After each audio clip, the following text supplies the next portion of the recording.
And there we are. Hello, everybody. We are live on Facebook, on the Pod Brother Nation page. And I have here with me Old School. We're going to chop it up about the world of stand-up comedy. How you doing, my brother? I'm fine, man. How are you? Thank you for having me on. Yeah, no, my pleasure, man. I love your banner too. You got the old school like cassette tape that used to go on the jam box, you used to do the mixes and then record onto the cassette and then Yeah, put like yeah. 12 fresh D batteries in the It's a work in progress. yeah. I'm I remember those days, man, the old school Yeah, stuff. That was yeah, a yeah, that was a lot of fun. yeah. It So was. So you are a stand-up comic. You've been in the game for how long? What qualifies you to be old school in the stand-up game? Well, I mean, I grew up. I was when I was in high school, I was class pest. I didn't actually be crowned class pest, but my first manager in comedy was going to school with me at the time, and he took my name off of most popular and put it under class pest, and I won by a landslide. I had no idea I was even running for it. That's cool, man. And ever since then, and then I grew up with Robin Harris. So I love Robin Harris. yeah, I grew up with him, man. And I fell in love with what he was doing when he was doing comedy, and I just everybody kept telling me all in life, in my early part of life, to try it if I really wanted, because I thought I was funny. I thought I was. And they told me to try it if it was something. And my mother, I remember telling me before she died that if it was something I wanted to do in life, to make sure I tried it and not just thought about it all life. So I threw my hat in the ballot, in the thing, and I just started doing it, man. And I had my first show at my house. I won't tell you anything about that show, but somebody stole the recording. I Oh had the no. video. Somebody stole it. I don't know who, but I haven't seen it or heard of it, and I don't really talk about it much because of it went okay. But I invited a lot of people to my house, and since that was in 1996, so that's as long as I've been doing it since 1996. I Cool, only man. started I only started producing shows because you know I know how hard it is. After experiencing it myself, I know how hard it is for a comic or a comedian to get to the point where they're getting paid. Hmm. And so I thought I could help people a lot if I started producing shows. Also, I would be able to get paid too Yes. for Yeah. producing. So it's taking so long for me to get some money or even get stage time. And going up at 1 o'clock when I got there at 8 or 7, and I don't go up until 1 or 2 o'clock, and there's only like crickets in the audience. So Right. I know what it feels. And then you have to go to work the next day. I Right. know how it feels. And I just think that a lot of people, I mean, there's a lot of talent in the industry. A lot of people are doing comedy, of course, but I think a lot of them should really be getting paid a lot sooner than they do. Right. Yeah, And I no, kind of I want to, I go ahead. Go ahead. Go ahead. I kind of want to help people with that. I kind of want to, be an advocate while I'm doing this. So, you know, I'm just trying to do something to help some people. You know, Yeah, you're a good dude, man. I mean, you kind of figured it out early that you need to put some money in your pocket early in the game, number one, because charity starts at home. You can't help others until you can help yourself first. that's correct. As a lifeguard, you always have to assess a single drowning is always better than a double drowning. Right, right. And Exactly. even though your intent is to save both of your lives. So yeah, I got in that game early, man. I figured that out very, very early in the game. Um, I did really well my first time out on my open mic, and the owner of the club, it was the Comedy Cottage in Chicago back in the mid 80s. Mm. and he was so impressed. I've been DJing since I was in like 7th grade, high school. Before there were even, turntables, I was the one putting the records on and flipping them and doing the arm, and we had 2 separate record players to keep the music going before even DJing was DJing.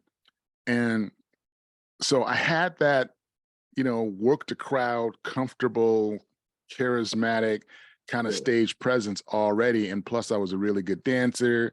I was following Michael Jackson and James Brown and doing all their moves. So, I would put the music on, get the dance floor packed, and then I would go out and I would dance myself.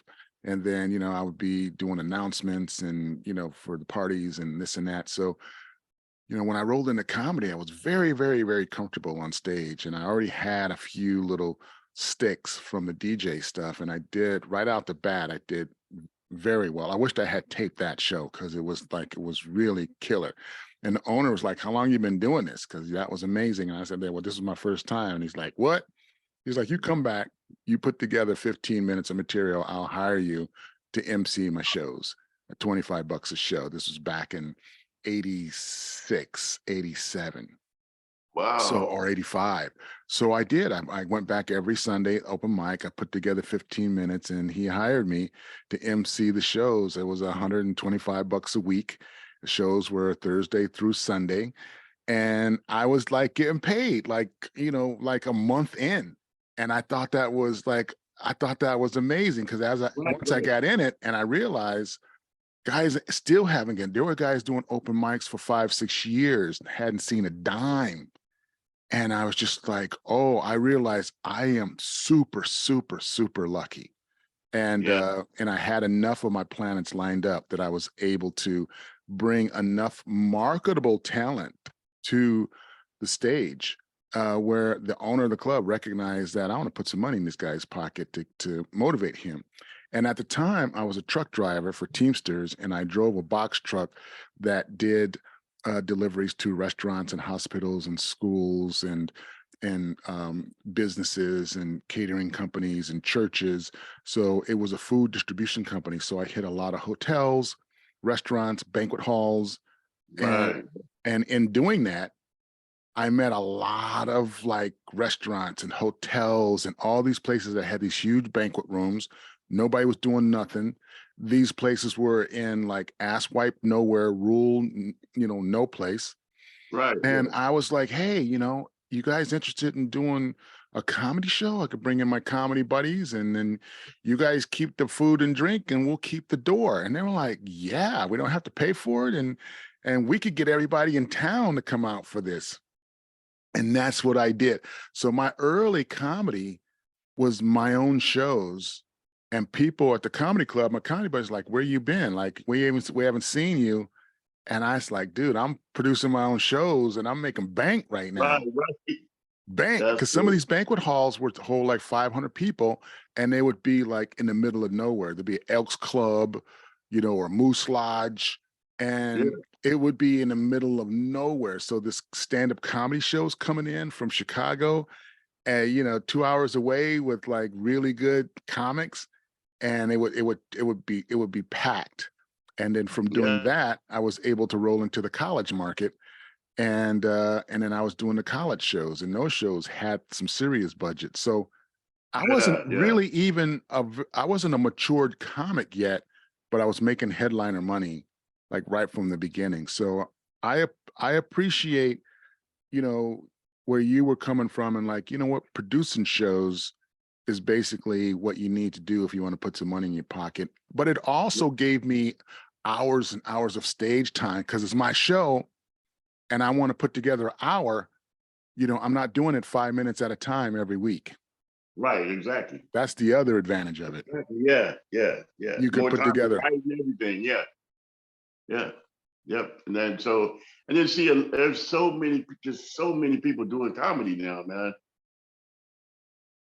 Everybody can't get, like, you created those opportunities for yourself, and now you're in a position to help people as well.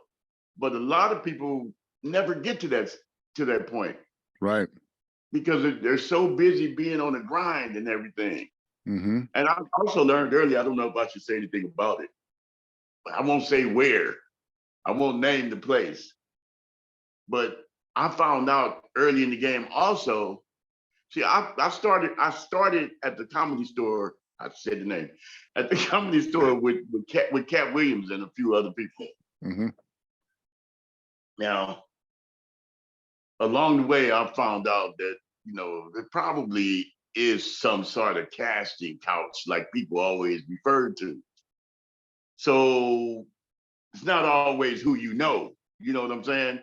Yeah. So I I wasn't able to. I was never able to be a Comedy Store regular, which I really, really tried for. And I kept seeing what was going on, and it was like just wow. So I never became a Comedy Store regular. Right. But I've had them chanting. I've left the stage, and they won't give you the tapes when you do really well.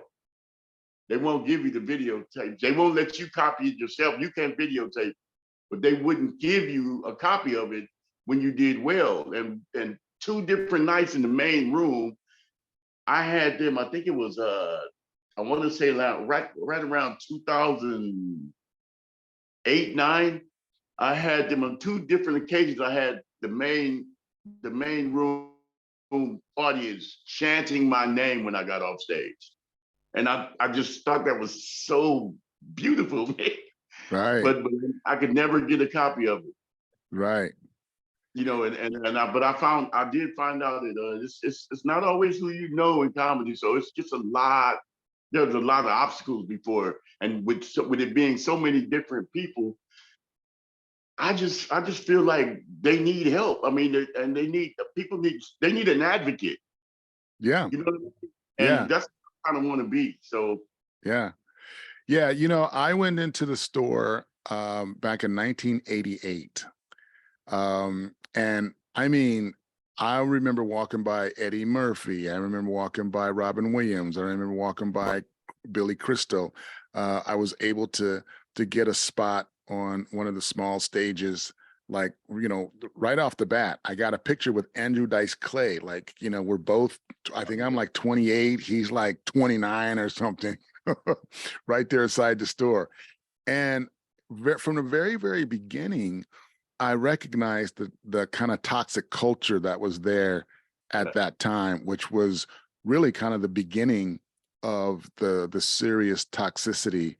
yeah, And so I I recognized it. yeah, And I just kind of went like, you know what?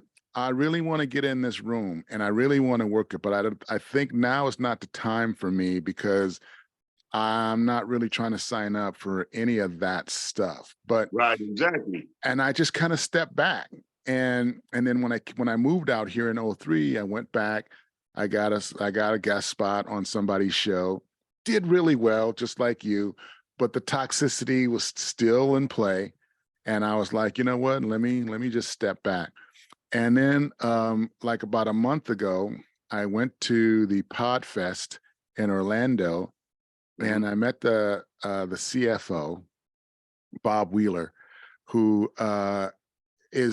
was a super nice guy. He has his own podcast. He's a very funny dude. He was there to get ideas and to get on people's podcasts and have people on his podcast. And we got a chance to sit down and chop it up for hours. I did an interview with him on my podcast about the flavor of comedy, the culture of comedy, where it is, where the Comedy Store is now.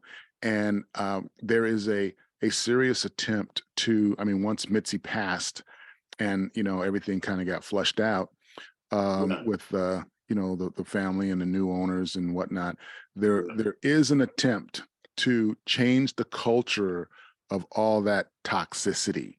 And so now is the time for me. And I think now probably is the time for you to kind of circle back around and get back in the mix. And I'm looking forward to going over there and seeing, what the Pod Brother can do with the Comedy Store. Things change, times change, the culture and the environment change. But here's what I do know.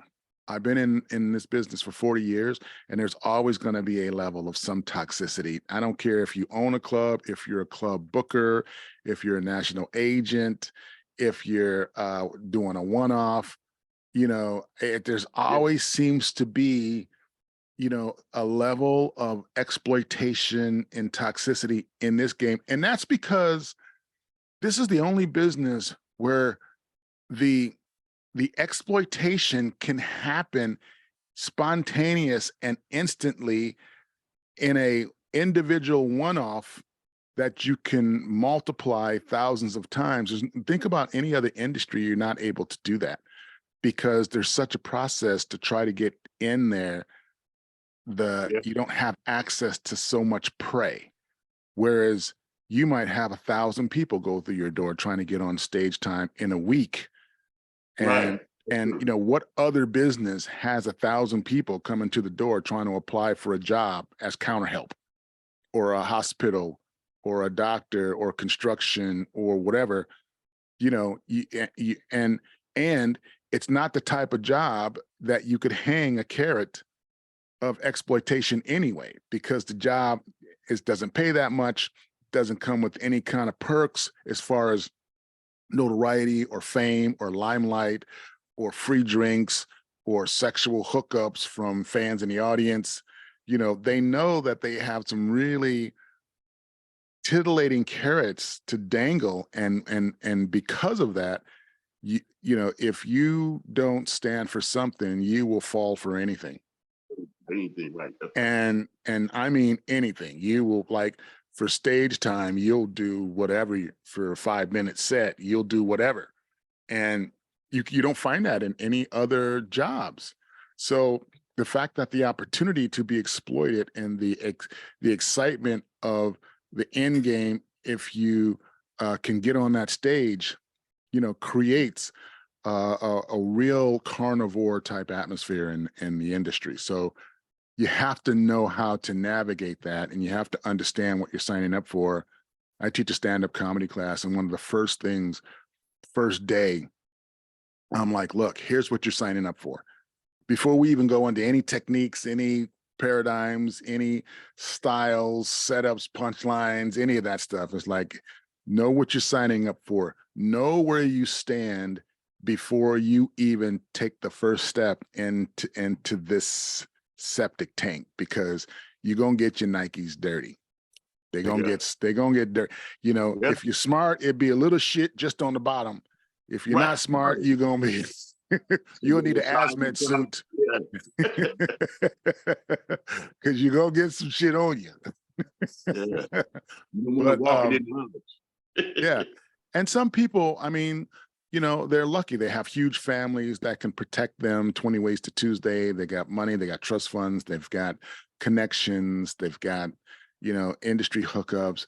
There are people who have a much easier road and can leapfrog over all that with the right name and the right money, the right hookup. I'm not saying like every single person, but there are a few, yeah. If you're from Ohio and you get off the Greyhound bus with $35 in your pocket, then you might want to take a workshop and put together a game plan on how you want to approach this, because those are the ones that they really are gunning for. So, but I think you might want to take a second look at the store and just see where it lands for you. But I think that, after having some really brilliant conversations with Bob Wheeler, who's the CFO, and he's been there for 20 years, so he's seen it all. He's seen everything. So if anybody would know that there's a shift in the culture, it would be him. And so, very nice guy. I was excited to meet him. He's going to have me on his podcast at some point. I'm going to have him back on my podcast. But it's, you've been in the game long enough to have experienced that, and that experience alone allows you to help other people kind of navigate, like, what they're signing up for. Yeah, exactly. Also, that's kind of where I'm at right now. I may go over there again. I don't know, because I'm kind of cool with the production part of this now. Mm-hmm. So I'm kind of winding it down because I've been doing stand-up for so long. So I just want to concentrate more on helping people. So Right. I probably will at some point, like maybe toward the end of the year, think about, I'm contemplating just producing alone so I can concentrate on filming because I want to get into filming.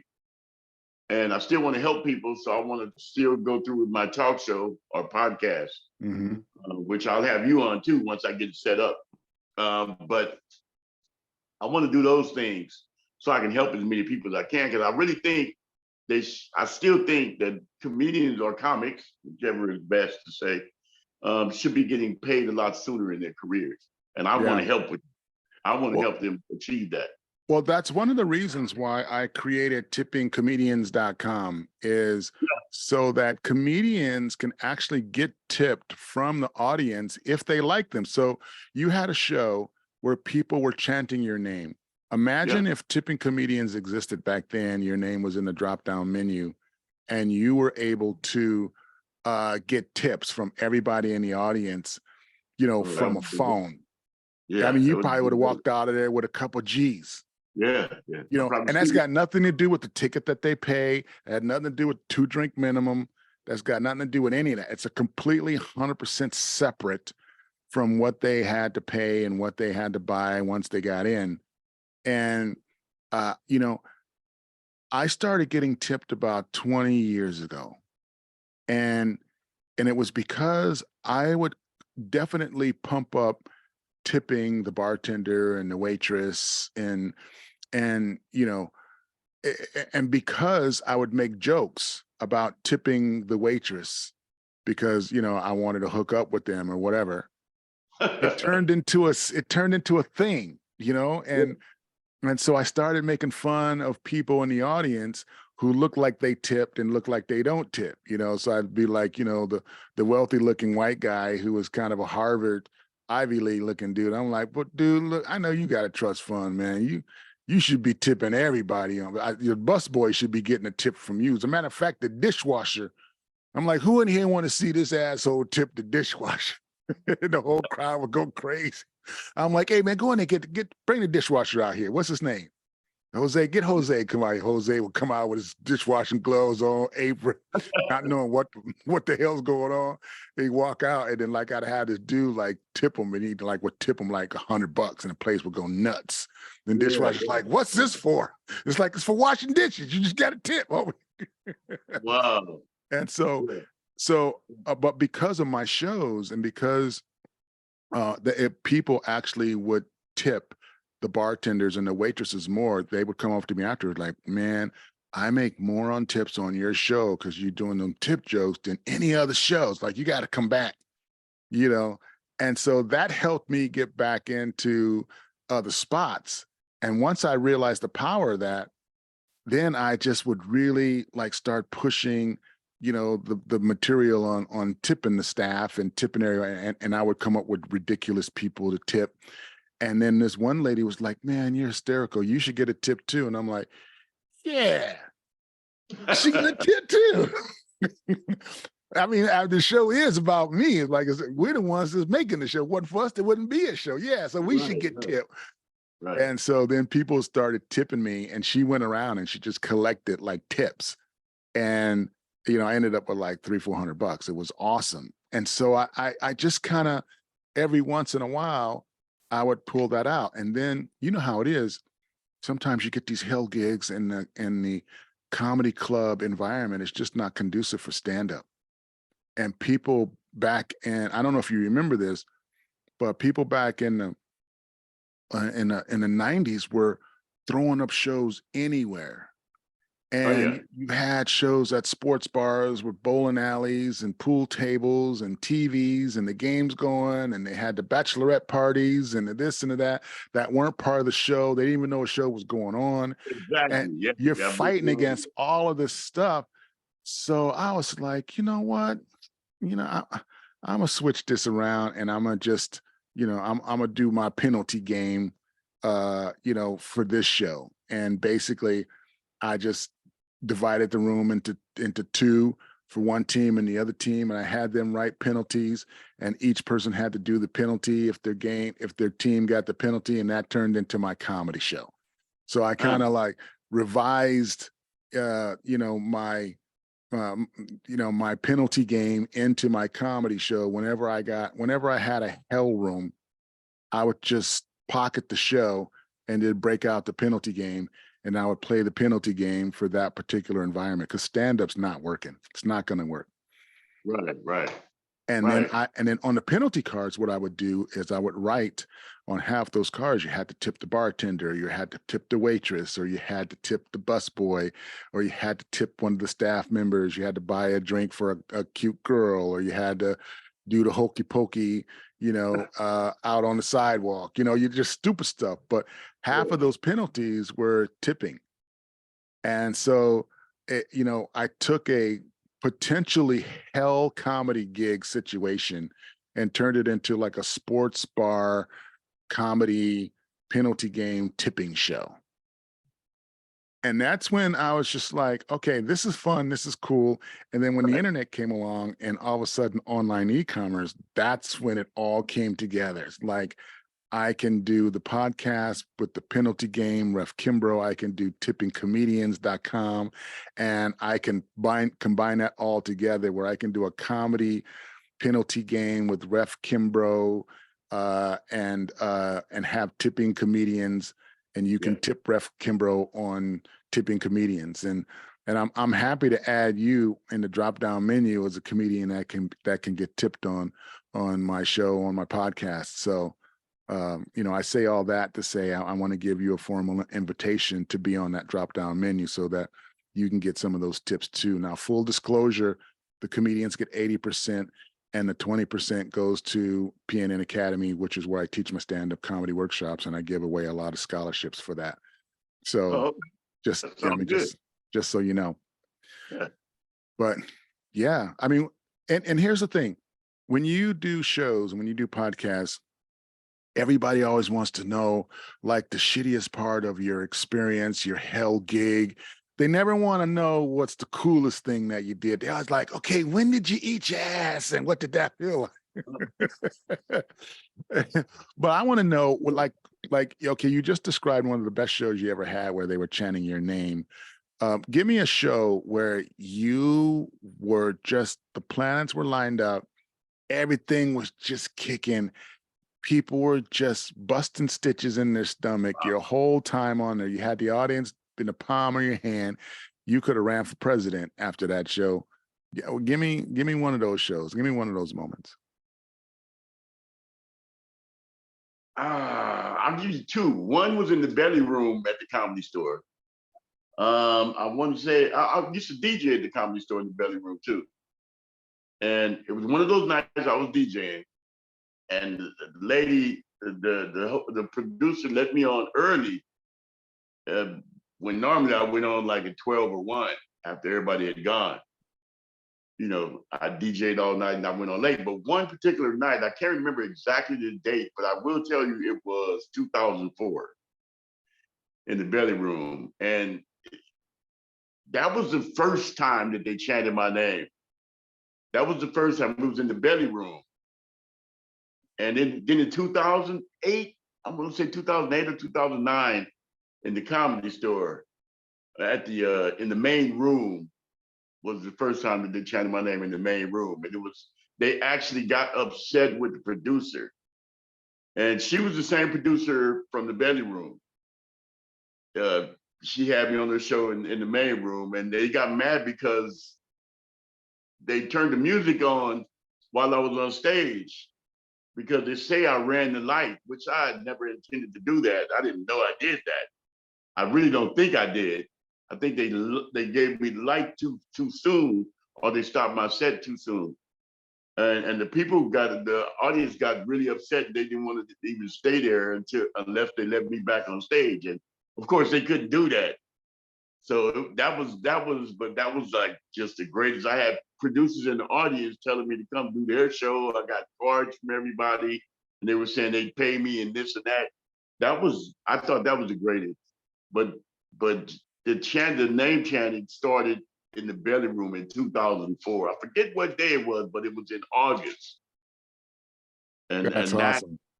that's something I always remember. But the fact was, they don't let you record at the Comedy Store.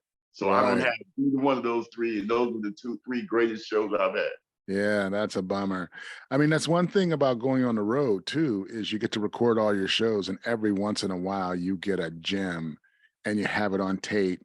Um, and that's one of the reasons why I'm able to do my documentary film. I've got over 500 tapes over there on that shelf of my comedy over the past 40 years. And I got some gems in there, man. I really do. I mean, I'm talking shows where, it's just like 2 or 3,000 people in the audience, Wow, 5,000 people. I've never had that size audience. What's the largest audience you ever had? Um, it was, I want to say 857 people. It was in Inglewood in the Miracle Theater. It was for a gospel play, and I did intermission for the gospel play. Mm-hmm. So it was a clean set. It was actually 2 sets. One was 20 minutes, and I changed clothes and came back and did another 25-minute set to close the show out for them. That's cool. And so in the last, so what they did, I did so well. I had about a 72-year-old woman that was wheeled up to me in a wheelchair after the show. And I was almost in tears. I was so happy about that. I felt so humbled. She came up to me. They her family wheeled her up to me, and she asked me to sign her program thing. And she told me, she said she's never laughed in all her 72 years. She never laughed that hard, and told me thank you. And that was like the highlight. That was just great for me. It was 800, and it was the first time I ever did clean comedy. And it went well. I was still shocked. I didn't know it was going to go that well. I wrote the whole set the night before because two nights prior they had a dress rehearsal for the play, and they invited me to dress rehearsal. So I thought I was just watching them. Then at the end of dress rehearsal, they wanted me to go up and they wanted to hear my material. Right. And my material sucked, of course. So I had to write a whole set, these 2 whole sets that night after rehearsal, because the next night we started the show, and it was like, you're gonna be on your own. And if you don't do well, you might not get paid. And I was like, so I stayed up the entire night and created this set, and it was some of my best writing. Of course, it had to be, because I didn't want to embarrass myself in front of all those people. Right. They were like, wow. we're gonna just put you out there. Oh, huh? They were just gonna put me out there and make me do, be on my own. So I created a good set, and everything happened for me. That's cool, man. That's a great story. Man, that was crazy. Yeah. What about your worst day, your worst nightmare? Every comic has one. That's well, like when you just, you just want to die. I Yeah. got it. It's I like got it. it's like from the stage to your car is the longest walk of your life. It was 2006, I think 2006. This guy found out about me through a friend of mine, and he worked where I worked at, but in a different department. But he contacted me and said he wanted me to do his mother and father's anniversary party. And this party was a 75-year anniversary party. They'd been married for 75 years. So he told me it had to be kind of clean and everything. And it was at the Proud Bird. And so it was an all Black audience. It was all Black, people, the family. And And so I started about 5 minutes into the set. Now I had the mother and father laughing. They were laughing all through. But the youngsters started heckling me because it wasn't spicy enough for them or whatever. And I tried to continue with my set, but they just kept on. And then instead of me going back and forth with them, I just cut my set. In other words, I bombed. I bombed. And I still demanded my money. But I walked away feeling, I mean, that was the worst feeling I ever had in it. And then Yeah. I bombed in It, front of a black audience in the yeah. hood, basically. It was like just, wow, I felt really bad. And of course, he talked about me at work the next day, or the next week. So you had the water cooler follow-up review. Yeah, it was bad, man. It took me a while to get people to come to my shows after that. Yeah, sometimes it takes a minute to recover from those shows. Yeah. Especially if it's like local, if it's like close to your home and everybody knows you, and then every time, they see you at Ralph's, to be like, oh, that's the dude, man. He ate it. Yeah.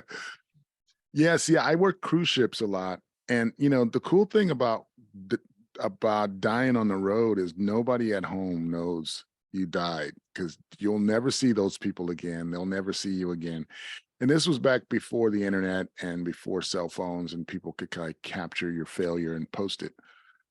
But I had a couple shows, man. I had a show on a cruise ship once and I usually do very well on the cruise ships, but I had a joke about swimming with the stingray and about messing, because I'm scuba certified. I got scuba certified while I was on the cruise ship. So I could get involved with some of the scuba diving excursions. Yeah. Because I wanted to take advantage of every possible amenity that these cruise ships had to offer. And a lot of people were inviting me on these dives, and I couldn't go because I wasn't certified. So I'm like, all right, I'm gonna get certified. And so I can go out and dive with some of these passengers. And in doing that, I would, we're comics. We're always going to write material about our experiences and what we're going through. So I had this whole scuba dive set. And one of the bits was about me messing with the stingray. And while I'm messing with the stingray, a shark comes over and he's trying to mess with me. So me and the stingray was in the sand, selling in, looking up at the shark. And Stingray was like, here he is right here, man. He been messing with me all day, Scuba Steve. So that joke kills. And when I say kills, like on a cruise ship of 2,000 people, it's a long laugh and an applause break, because it kills. I do a build up. I have a lot of little inserted laughs along the way with my little comedic antics and my little scuba dive vocabulary and all that inside scuba community vernacular. So, people got it. And it just killed. And I would open with that because I would want to open strong with something that they could relate to. Then I would go into the rest of my act, and I would close, with one of my strongest bits. And I open with that bit, dead silence, bro. I mean, dead. And I'm like, what the hell is going on? This bit kills. This is the bit that starts my laugh track, and I'm getting nothing. And the panic is starting to set in. So I'm like, okay, I just need to get to the first laugh. And what happens when you panic and you start racing through your material, all your funny beats, all your timing, everything that makes the joke work now is not going to work, because you're fast tracking to get to that laugh. And all that stuff is what makes that last laugh work. So because I'm fast tracking and panicking, none of the setups, tags, none of the bits, nothing's working. And then when I finally get to the punch, the whole me and the stingray thing, I got nothing. Wow. As a matter of fact, I started hearing like hissing, because it's a cruise ship. People aren't going to be rude. They're in their tuxedos. They're in formal night. They're not going to be like, you suck, They're trying to act sophisticated. They're trying to be cool. They're at the opera. I just happen to be the show. I'm the Tanner. I'm the Tanner comic. So nobody, but there is this, there's this, there's like groans and hissing, and I'm just like, oh man. Now I'm like, okay, let's scrap that. But that's a 10-minute bit. So I'm 10 minutes in eating my own ass on this show. Now I'm like, okay, let me get to the real funny stuff. I will eventually get them.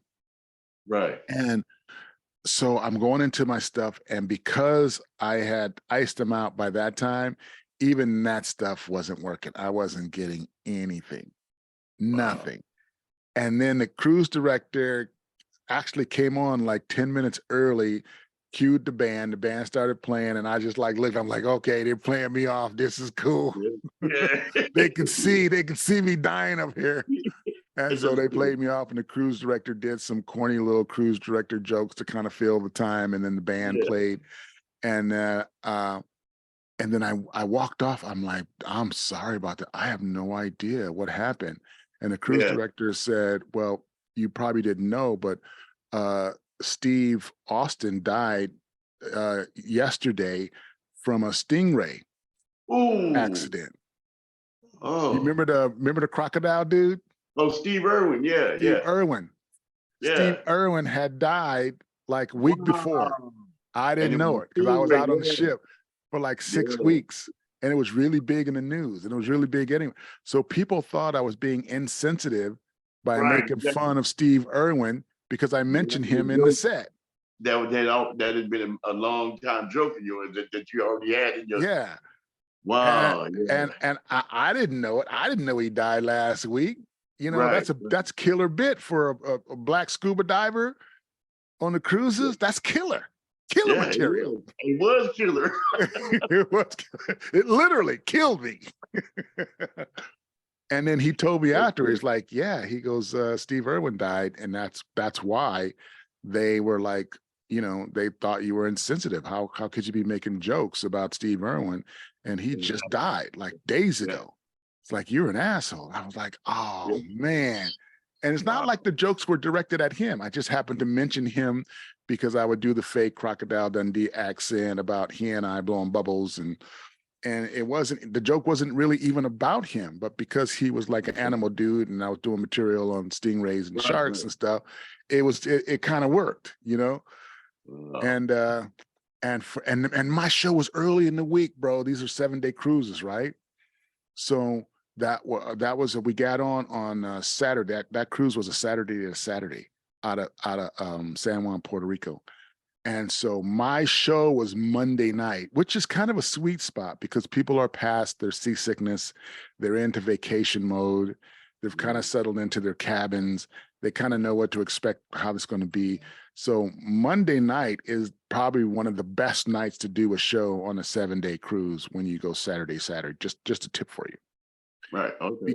Because by the end of the week, they're exhausted. A lot of them, stay in their cabins because they got sunburned, or they're drunk from the Jolly Rogers, or they've been out in the sun. So this is just before they go out and get sunburned, but it's right after they had some time to kind of settle in to the cruise thing. And man, you want to talk about 5 days of a leper walking around that shit. I was literally a leper.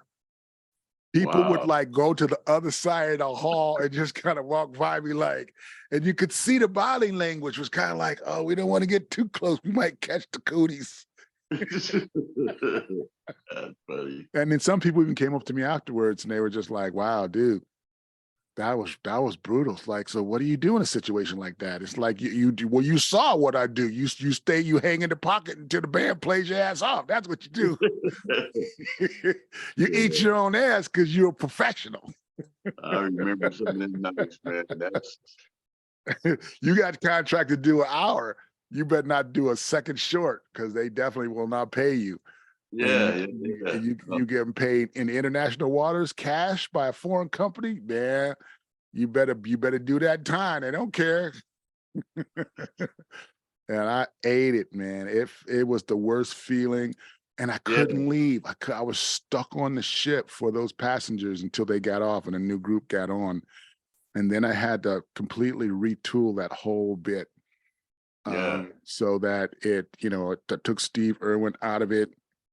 I focused more on the shark and the scuba diving stuff, and it took like a couple years for me to circle back around to do yeah. that bit. But Wow. that I'll never ever forget that show. I will never forget it. It was brutal. And Well, and that's and the a good. thing is, it's like you're famous on a cruise ship because everybody knows the entertainment. Every single person knows who the entertainers are because you're in the schedule, you're on the program, you're on the TV that's scrolling in the cabins. So they know who you are. So no matter where you go on the island, you think you finally get to an island, you can get some reprieve, you get out there, and then like half your ship is walking down the street. Yeah, yeah. They're pointing at you. And that the dude that ate it, man, he fucking sucks. There's no escape. Yeah, man. Um, The but good news is everybody kind of goes through that. I think at some point they may not say, but everybody has a night or two like that. yeah, If you do stand up long enough, you have nights like that. I mean, I just and like you, I mean, I I remember them. I mean, I remember those more than I remember the better sets. right. I remember those more. It's just you just never want to repeat it, or you try to guard against it. It's like your whole defense mechanism becomes a new way of writing. Kind of, it's like it's really weird. It's just you start thinking the jokes differently, just Yeah, to make sure you don't do that again. Like it's yeah. Well, it's a learning thing. yeah, and and most of those stories on the way up. When as I talk to famous comedians, once you're famous and you've got the promoters and you've got the agents and the managers and the PR companies and all the media that are setting up your shows to be successful shows every time because people kind of know what they're getting and all the preparation and the production that goes into it. You don't have those disasters like you do when you're on your Right. way up, Yeah. because there's so many variables and you don't you literally have to win over strangers every single time versus going to a place where people loved your movie and now they get the chance to see you live and have a live moment with you and cherish that for the rest of their lives. No, they come in arms crossed, brows wrinkled, make me laugh, asshole, Yeah. and you got to win them. You got to win them. And sometimes you do, and sometimes you don't. That's also what you sign up for, really. Yep. That's true. Have you ever had a moment where, like, somebody recognized you from like a killer show that you had, like at Ralph's or something, and be like, "Hey, old school man, I saw you at the whatever. You were awesome." Uh, Uh, and you were like, "Yeah," and the cashier at the Ralph's is like, "Oh, you a comedian? You're so like, where are you playing next? I got to come see you." Ever have one of those moments where just like out of the blue, some stranger just comes up and just gives you, you know, I some had props? I had two moments like that. One I'll talk about. The other I can't really. I have to talk to you off air about. Okay, no Um, problem. but one I was in the supermarket. I think it was either Ralph's. I think it was Ralph's or Bonds. I think it was Ralph's though, and it was out here by where I live in Reseda. So it was out here, but they were talking about something really. So some show they saw me at in Carson, and it was at a hotel in Carson. It was like one of those shows that I did like at a hotel for like one of my friends who was producing it or something like that, and it was actually like a dance club, and it was like intermission or whatever. They stopped the party, stopped the dance, and the DJ and let me do about 20 minutes, and then they went back to their party style. So it was like that right in the middle, and I was the second act. And so it worked really well. The first act didn't really work that well. But when I went on, just happened to be, one of those nights that was pretty good for me. And I had really forgotten about it, but it was like, I don't know how many people were there. It was packed. The club was packed. Everybody was clapping and everything. So everybody had a good time, my set. And then I think this lady and her husband were there at the party, at the thing. And they, the husband is the one who recognized me. He tapped her on the shoulder and said, "Hey, look, old school, like that." And he called my name, and I looked over. I'm like, "Who is that?" I didn't know who it was, and it was somebody over here where I live at. And I really don't really. I hadn't been inviting people from where I live because had just moved over here. And so I didn't really know a lot of people, but they recognized me from Carson. And that was like I think it was like about 2 or 3 months after the show.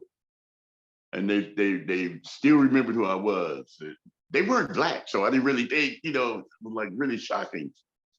But that happened. That happened. I think it was Ralph's. And I want to say it was I had just moved over here, so I think it was like 2005, something like that. Wow, that's cool. Yeah. That's cool, man. Talk about. That gives you that gives you some serious validation, doesn't it? Doesn't that give you like an affirmation? It's really cool. It's really cool. But I got to tell you, the top was when they was chanting my name at the Comedy Store. Those were the top times, man. I still remember that like it was yesterday. But only thing I hate about it is they recorded it. But for whatever reason, they just wouldn't share. They wouldn't give me a copy. And I'm like, I was willing to pay for a copy. I'm like, that's my best show. Why won't you let me have it? Yeah, well, it's a brand integrity thing. I get it. Being a club owner, being a marketer, being a person who produces, you want to have 100% control over your brand, your images, your shows. You want to be 100% have control of where it's going to end up, where it's going to land. Not everybody has the production value that you might have, and it could end up anywhere. So I get that. I get that. But my thinking is, if you're not going to use it at all, then why not let me have it? Yeah. Well, they don't want to take the chance of where you're going to put it. That's why they keep it. Yeah, I mean, a lot of people before you really screwed that opportunity up, because I am sure in the beginning of the store, they were taping people, giving them their tapes and trusting that they would do the right things with them.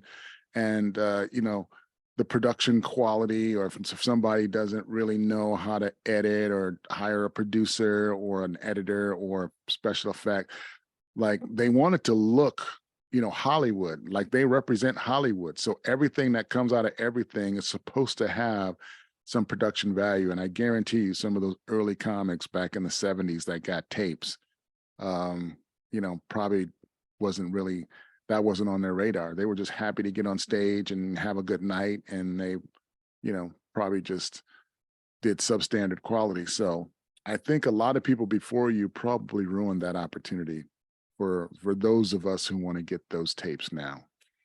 So, I mean, one of the reasons why I kind of got into film, because I would tape my own shows. That's why I've got over 500 tapes over there. And, but I would tape it only to go back and watch and make my material better. I wasn't taping it to actually do anything with it. Right. Because, I put no effort into the lighting. I put no effort into the sound. I didn't have a lav mic. I didn't run a mic to the audience, a mic to me. I basically pulled the sound out of the air from the shitty sound from the venue. So it wasn't anything I was considering being, valuable production quality stuff that I could maybe do something with. But I could go back to the hotel room, I could play it back, and I'd be like, oh, that's funny. Like I said something that I didn't realize I said that became a tag in that bit, or there's something that I said that wasn't funny. I'm like, oh, you know what? I need to move that, or wordsmith this, or add a beat or subtract a beat. When you are in the less chaotic environment of your hotel room, you can see a lot of those little microscopic nuances that you don't even feel when you're in the middle of your set in front of a live audience. But a tape captures all that.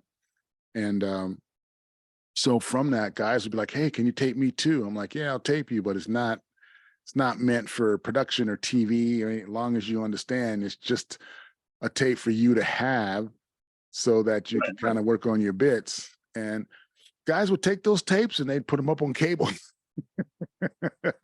It's like, oh man, like it wasn't really meant for that, but okay, so I get it. I get it. yeah, I mean, you can, if it's your if it's your brand and it's your production, and you want to control where any of it's going to land, I can see how they can do that, because I do yeah, the same thing. yeah. Uh, yeah. I guess I could share an experience that I had. I got hired to do the Yuck Yucks Comedy Club in Bermuda. Uh, This is when they were still there. This was back in the 90s, I believe. And cool thing about it is I, I was doing a cruise gig. It was one of those 7-day cruises out of Manhattan to Bermuda, back to Manhattan. So it's 2 days to sail there. You had 3 days in Bermuda and then 2 days to sail back. And so right there in Hamilton, right downtown, there was this swanky restaurant that had a comedy club in it. And I went in, I was like, oh, this is cool. I'm a comedian on the ship. Who do I need to talk to get booked? And the owner of the club was like, that's me. And I would love to book you. Obviously, if you're working on the cruise ships, you're definitely good enough to be at my club.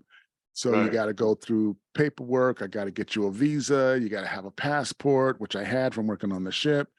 The hardest thing about getting people to work in that room is they don't have all the necessary paperwork to leave the country. right. And so it's hard to get good people that are legit.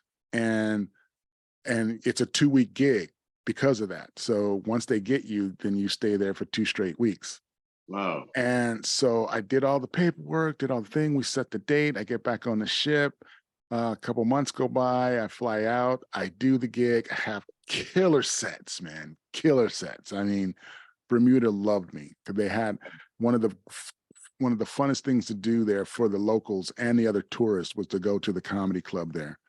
That's And great. they would have 3 or 4 ships that would be in there at any given time. So it was a really cool, like, touristy kind of vibe.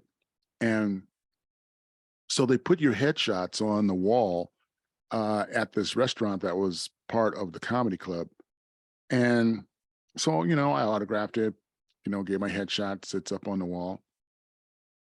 So fast forward the tape 20 years later, my friend who owns a $5 million yacht says, "Hey, I got a Learjet coming to pick you up. Uh, I'm going to take you to St. Thomas. We're going to sail my yacht back to Camden, Maine. We're going to do a pit stop in Bermuda." I'm like, "Oh, Bermuda. I used to do a comedy in Bermuda at the comedy club." And he's like, "Yeah, yeah, whatever. Sure, you did comedy in Bermuda." I'm like, "No, I did. It was really cool. I used to work the cruise ships." Like, okay, yeah, he didn't really know I was a comedian. He didn't know I had any of that. He just met me through one of his friends at a party in New York. And then from that relationship, he invited me down. I'm like, "No, dude, I'm a professional comedian. Like, you don't even look funny. You ain't no professional comedian."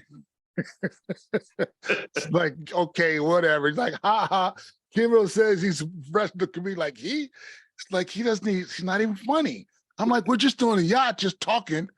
I'm not trying to do jokes or be funny. We're just here, just being people." I'm like, I didn't, you invited me to help you sail it down. So I'm a sailor right now. I'm sailing.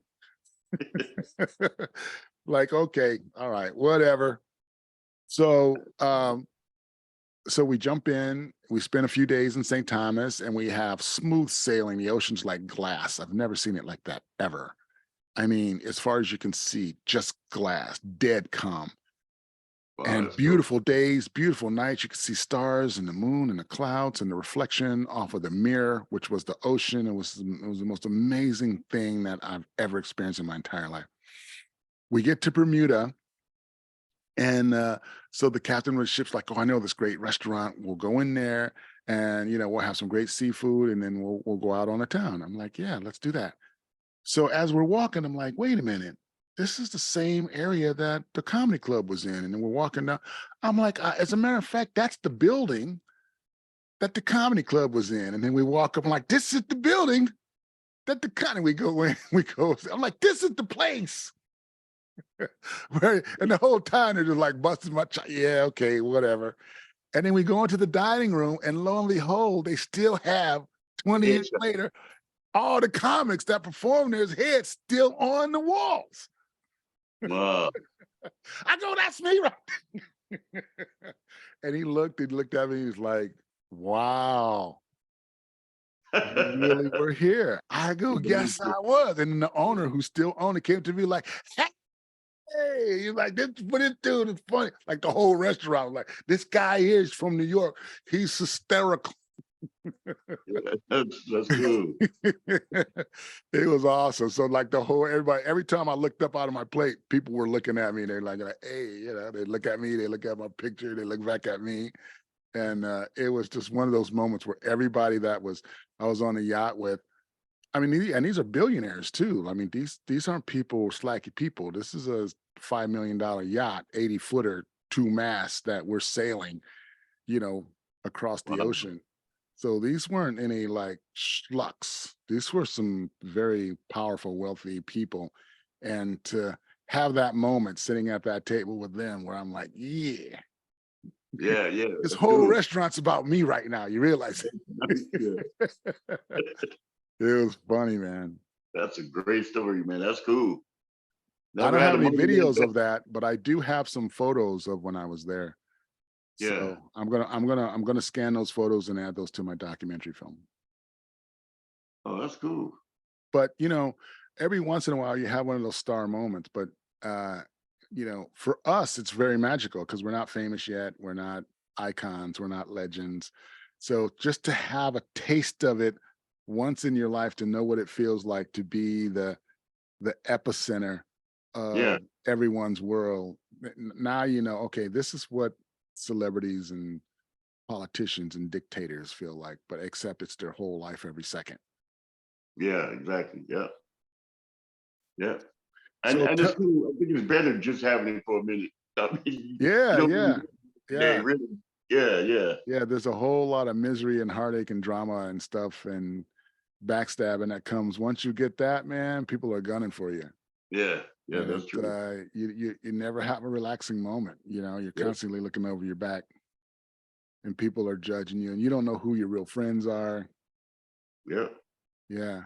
So tell us about your show. Let's go into your show a little bit. And I am going to pull up your flyer because I got those kind of skills. I'm going to do a screen share.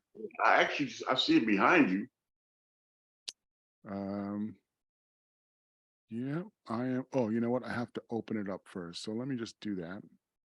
Okay. I'm going to go over here. So tell me about your new adventures with the Ice House.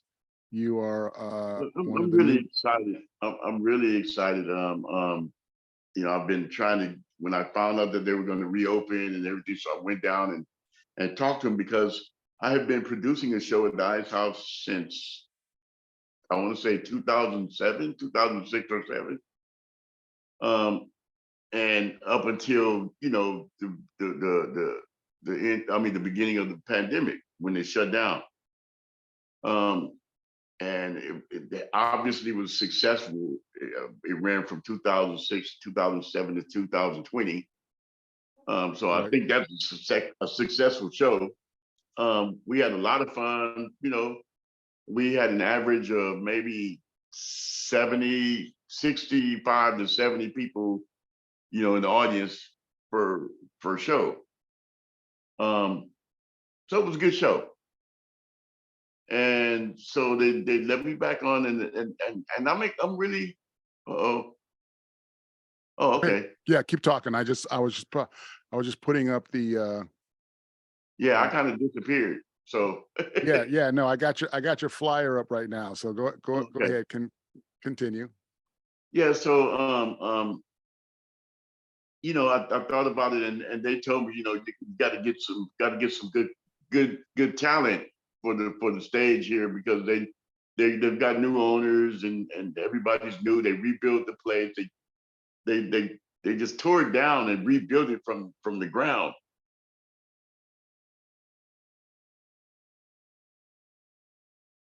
Nice inside. I'm just really excited, man, because it looks, a lot of people haven't seen it. You know, many people haven't seen it, but they're asking us. It's a Thursday night, and I want a Saturday night there, so I have to do well in the production this time in order to get my Saturdays back. So I'm just trying to do all the work I can do, everything I need to do to get as many people there. They want us to do they want us to sell out, and I kind of want to sell out because you know that's going to be nice for me if I do. They're going to make it nice for me, so I want to sell out. But one thing I notice about them is they don't really want you to do like, we had a lot of people getting in our shows, you know, through comp tickets and stuff. And they kind of don't, you know, which I understand. I understand that. They just started over, they got a new owner, new ownership, and everybody there is basically new. Like they just with their whole, everybody there is new, even the dishwashers. So I'm just gonna. So like new as in new employees that are New not from the old owners? All Okay. the employees are new. Are are any of the folks over there, have they any experience in the comedy industry, or these are people who they have, you know, they're business people that want to open a comedy club and run it more like a business versus more like a comedy club? Is it something kind of like that scenario, or are there any comedy industry people in it, in the administration? Oh no, they have comedy industry people in the front office there. So they, as far as the administrative part of it, they have people who have experience in it. There, they do have some of the people in the offices there that were held over from last time. How do I say it? Just a couple, not very many. Hmm. But as far as the staff, the other staff, like the wait staff or the dishwashers and things of that nature, the people that work in the kitchen, maybe the cooks, all those people are new. Hmm. But you know, and they're changing who they allow on stage there. Right. I see you got a So pretty solid lineup too. You got Hurricane, you got Benny Manna. I work with a bunch of these guys. This is a really solid show you got going. yeah, they emailed, the lady um emailed me back after I gave her a copy of the flyer, and she told me it was a great flyer and great lineup. So I'm glad they liked it. It met their approval. So I know what to look for the next show. Now I just need to go sell out. Yeah. Is there any So, chance I could get a guest spot on that show, man? This is a tight show. Is there any chance I could get on it? well, it's booked up. It's booked up. We don't want to overload it and put too many people on. So you know, we got it tight right now to where, you know, my co-producer is actually doing a set on there, and you know, I'm just opening the show and I'm just giving 4 minutes and then I'm gonna go sit down and get out of the way. And so we got to give the headliner some time, and we got to feature that. Right. So, Well, maybe I can do a guest spot on your next one because you know but yeah, that's very yeah. possible. You can, you know, it doesn't even have to be a guest spot. You just do you a set on Yeah. there. No, I would love to. I'd be honored. Uh Yeah. cool, man. Well, your show is on March 30th. Where can we get the tickets? There's a number on the flyer. That number may change as they were supposed to start opening and actually selling. The tickets are supposed to go on sale today, I think, but that date may change because they said between the 16th and the end of this month they were going to actually have an opening date, and they haven't really called me yet because we're supposed to do a final tour when they open, like right before get started with everything. Well, I And appreciate you I sending haven't me been that. notified yet. I appreciate you sending me the email of the booker over there about pitching doing my podcast there. And I haven't sent them anything yet, but I think probably this week I'll send them over an email introducing myself and see if I can schedule a meeting to do my podcast pitch. You had mentioned that you wanted to do your podcast. What would your podcast be about? Well, I just want to have, and I'm going to do it. So I'll be talking to you about it, so you can probably help me with I'll it. help you. Yeah, absolutely. But 100%. it's just I'm going to have guests on, entrepreneurs, well, not just young, but just entrepreneurs who are starting businesses. Um, and then I'll focus on entertainers, rising stars, so to speak, or people who are not yet established. And the main purpose of the show is to let people hear their stories of why they came to California or Hollywood, so to speak, to find fame and fortune, or to work to live out their dreams of being in entertainment. And I think there's a lot of stories for people to hear, a lot of different stories. Most of the people are transplants, and they came over here because they wanted a better life, or they wanted to do something that they thought they were good at. They wanted to show their talents and make money. That's a lot of people came over here with those dreams. So some of them worked out, some of them didn't. And I just really think it's a lot of good stories in that. And I want to share those stories with everybody. So that's why I'm doing the talk show. Awesome. And at the Well, same time, I could advertise for those people. I can have that and so if people want to use their services for whatever reason, they can contact me, and that'll help them out, because it's all about them trying to get paid a lot sooner in their careers. And I think that's part of being an advocate for them. right. That's very cool, man. Well, I am in your corner. I'm gonna, put your poster up on all my social medias, and I'm looking forward to coming down and checking out your show and supporting you I from the appreciate from that. the audience. I'm on the And 30th. I appreciate that, man. I'm trying to get everybody down there. yeah, I definitely will come down and support, man, for sure. Yeah, And yeah. I And you'll get to appreciate. see it. You get to see that VIP room I was telling you about. Oh yeah, yeah, that sounds real cool. You got That's a to see that's a that brilliant room. idea because they can Yeah, still party and have fun and be loud, and you don't hear anything. It yeah, doesn't yeah, disrupt the show. It's yeah, just the 100% sound booth of them celebrating their birthdays and listening to the show, laughing at the jokes, and yeah, having some fun. And yeah, that's a brilliant idea. That's a brilliant yeah, idea. I love that. I can't wait to yeah, see what that looks like. But also, too, those booths can be individual podcast booths as well. yeah, Yeah, you could set up in there and do a podcast during a show, and you could do play by play of what's happening at the show on your yeah. podcast. And you could Yeah, I have the think that's comics right. that are on the show can dip into the booth, and they can Yeah, talk about like how the show went. yeah, exactly. And she did say that she was interested in listening to you. So you should go ahead and make sure you contact her, man. Yeah, I Man, will. I appreciate that hookup, man. yeah, I really yeah, do. That's some good love. All yeah. right, bro. Well, I don't keep you too much. I know you got a show to promote and things to do, and I thank you very much for coming down and kicking it with Ref Kimbrough here on the Pod Brother Show. And man, it's nice to chop it up with an old school as a old school, and I'm excited to see where your career is going to go from here. I think it's going to be up and up, bigger and better things, I was and so, man.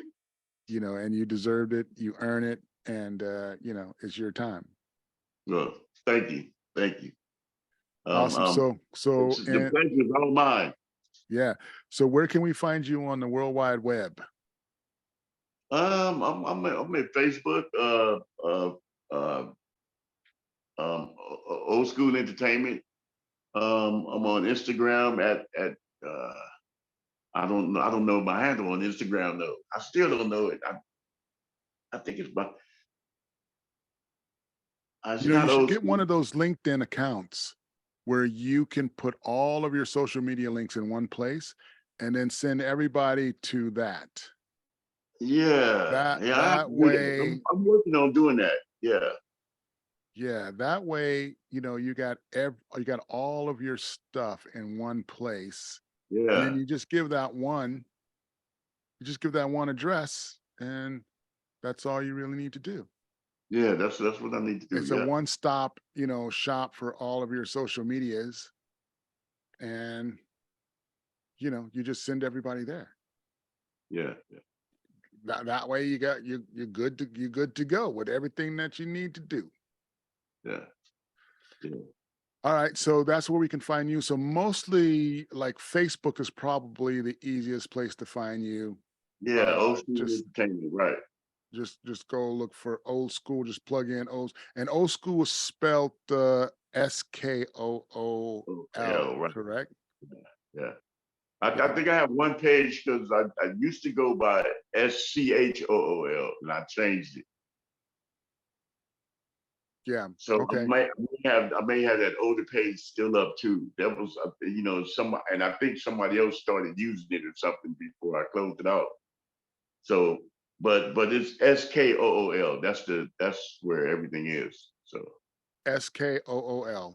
So if yeah, you plug that in on Facebook, that's pretty much where we can find you. yes, yes.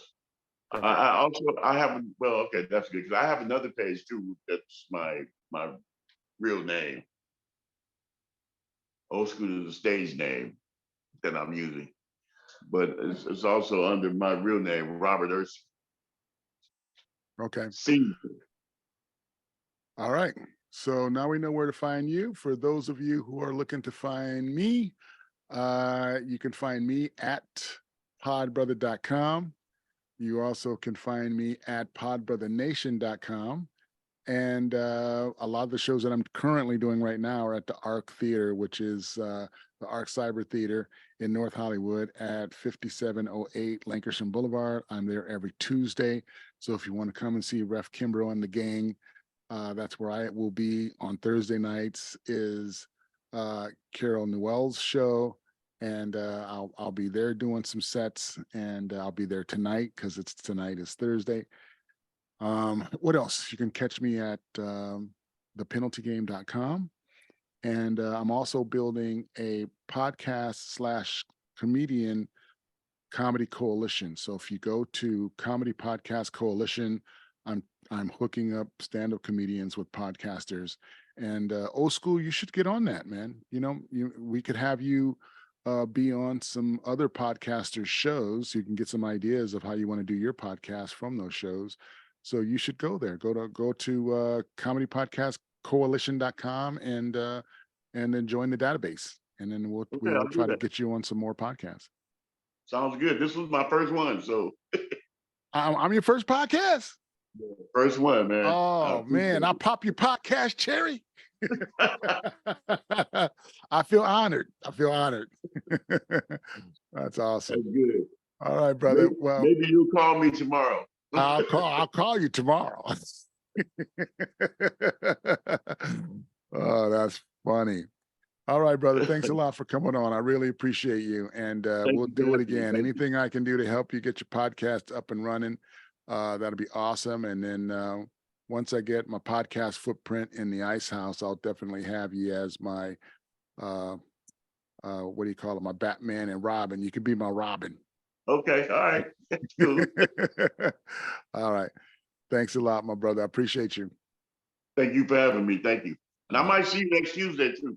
All right. Yeah, come through. That'd be awesome. Okay. And I'm gonna put you on the drop down menu of tipping comedians too. So Okay, cool. Thank you. all right. All right, brother. Peace out. All right, bye.